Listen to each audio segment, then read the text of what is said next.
Okay, good afternoon, everybody. Welcome back. If you could all just settle into your seats, that'd be amazing.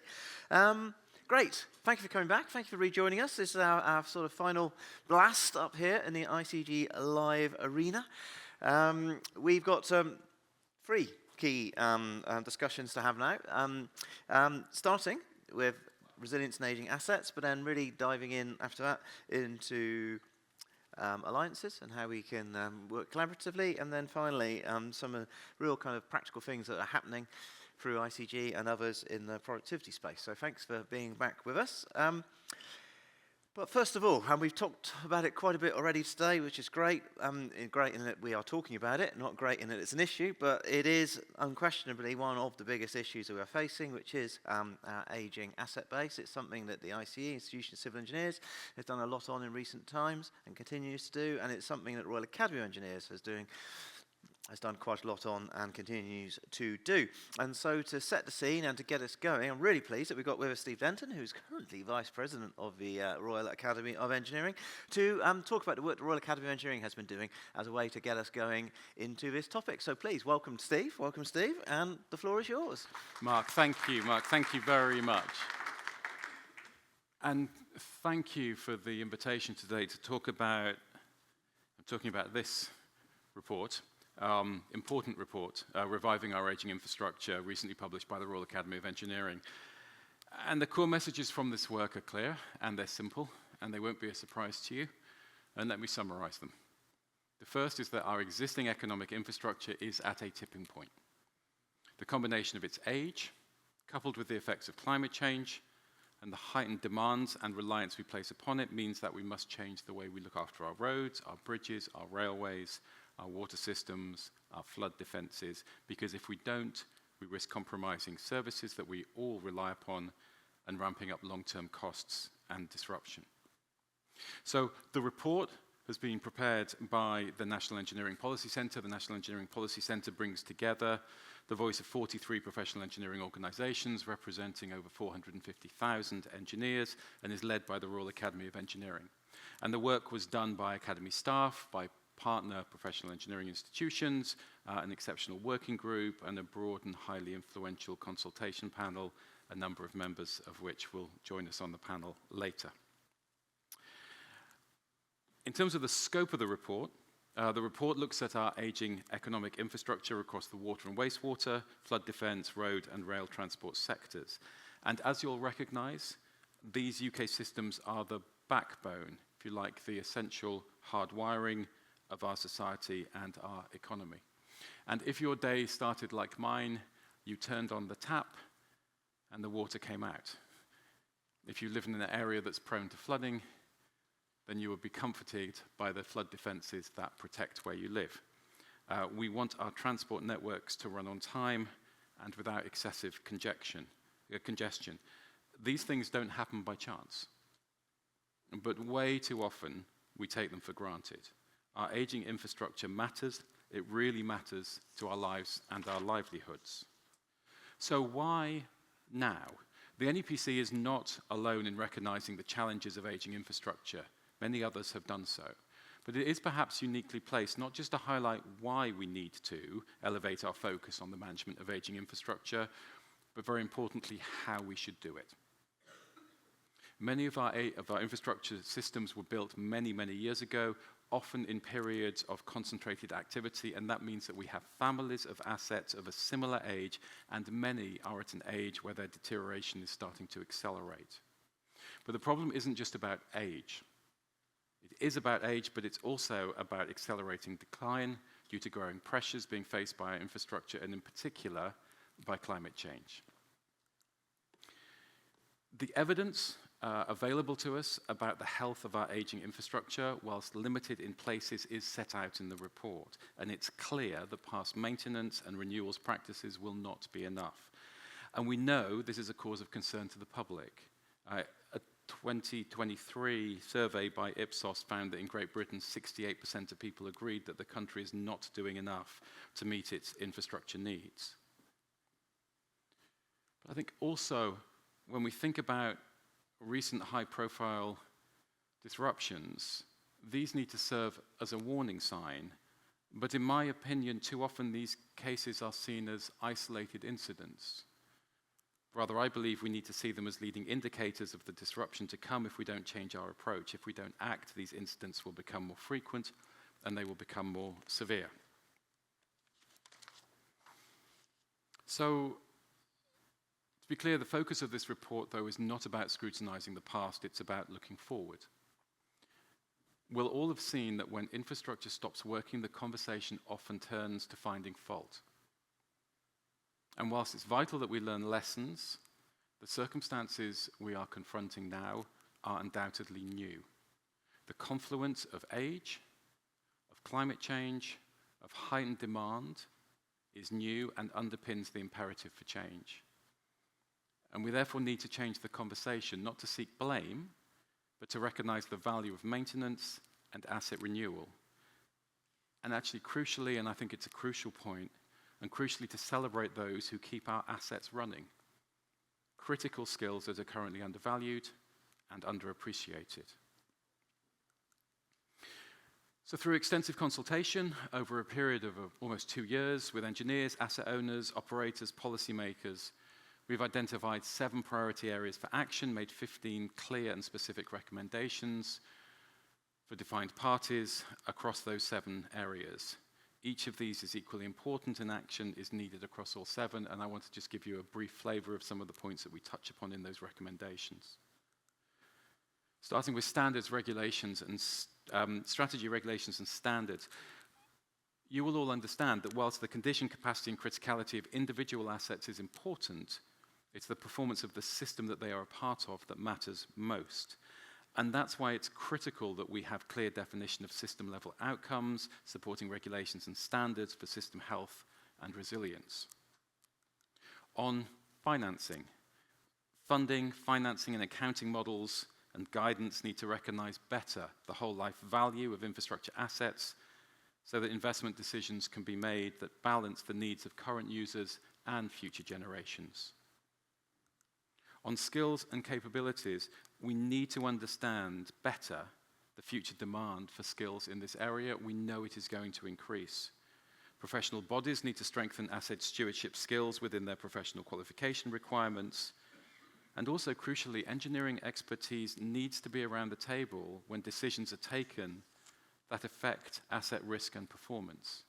And where expertise is lacking, chief engineers should be appointed. And we all need to recognize that the stakes here are high. If we just take the rail sector alone, it's facing a critical loss of knowledge and experience with up to 90,000 workers expected to leave through retirement and attrition by 2030. These kind of statistics are paralleled across other sectors as well. On data. Oh, skipped one, okay. On data.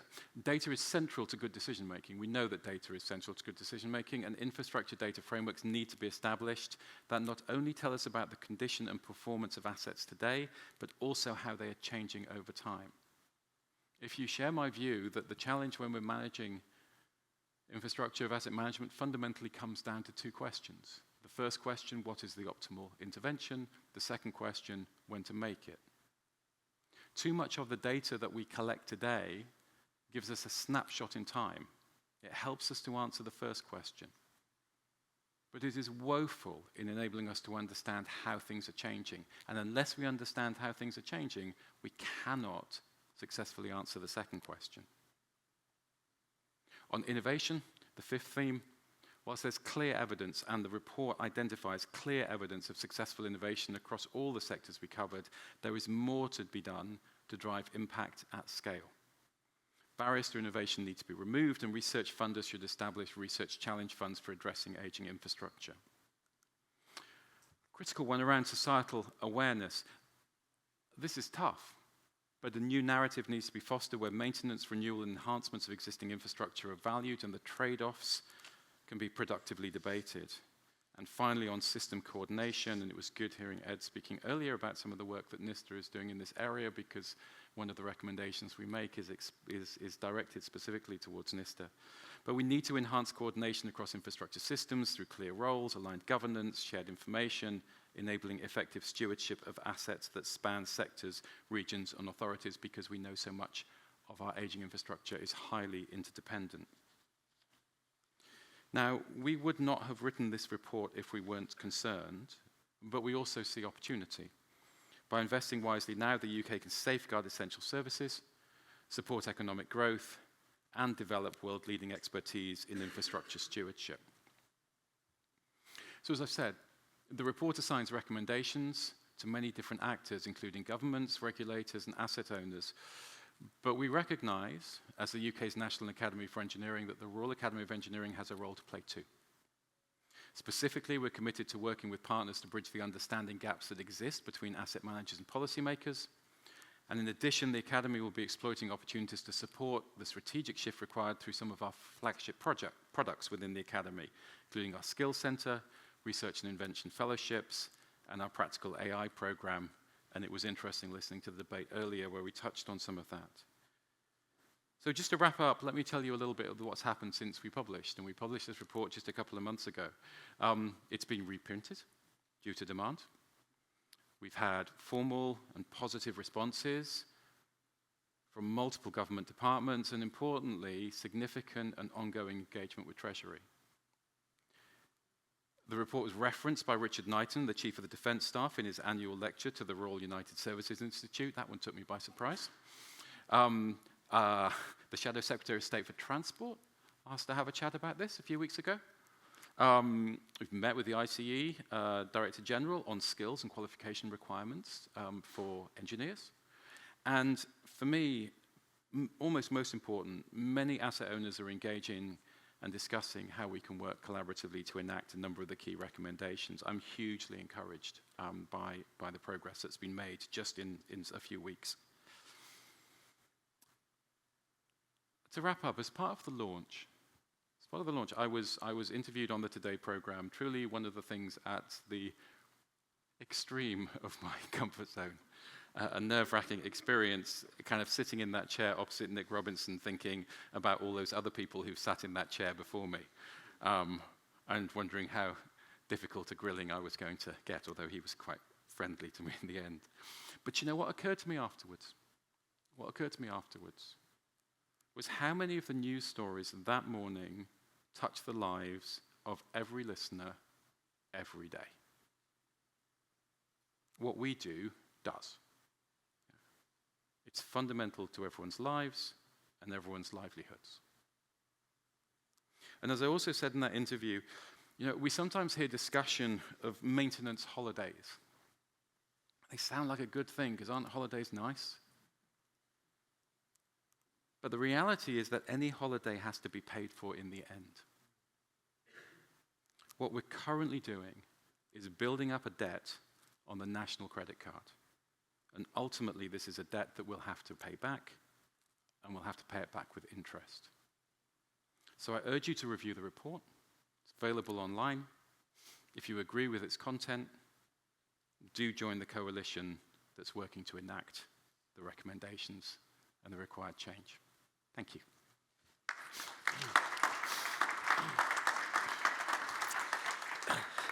Thank you, Steve. Come and join me, and we'll invite some fellow guests up to really get a bit more into the detail of what we just touched on there. Absolutely fantastic. Thank you for sharing your insights on the report itself, but also where it's gone next. And in channeling my best Nick Robinson, I guess I instantly now want to ask you, what are these conversations with the Treasury about then? How's that going? Have you got some more money? Do you know, it's going really well. It's going really well. Rachel spoke earlier about kind of positive, what we're seeing positively from government. And actually, Treasury is looking at value for money review, looking at maintenance amongst other things, and really asking questions about how this can be done better. And it's a thoughtful team who I've met with 3 times now, and we've got further meetings coming up. And I think it's extremely positive in the nature of the questions that are being asked. But I do also think, and I've talked to them around this. So Mark Thurston this morning talked about the importance of things being investable. And it's why for me, when we wrote this report, you can imagine that you set off on something like this, and you think that this is going to report that's going to say, that we need to spend more money. But of course, it's really hard for that to resonate. Money is tight, and every pound spent on maintaining existing infrastructure is a pound that is not spent on hospitals or social care or schools or other things. So we need to be investable. And that's why, as I said earlier, for me, it can't just be about why, it has to be about how. Because the contract here needs to be that if the policymakers can unlock paths to better funding, greater certainty, a host of other things that we talk about in the report, we, on the delivery side, need to make sure that we're doing things better. Fabulous.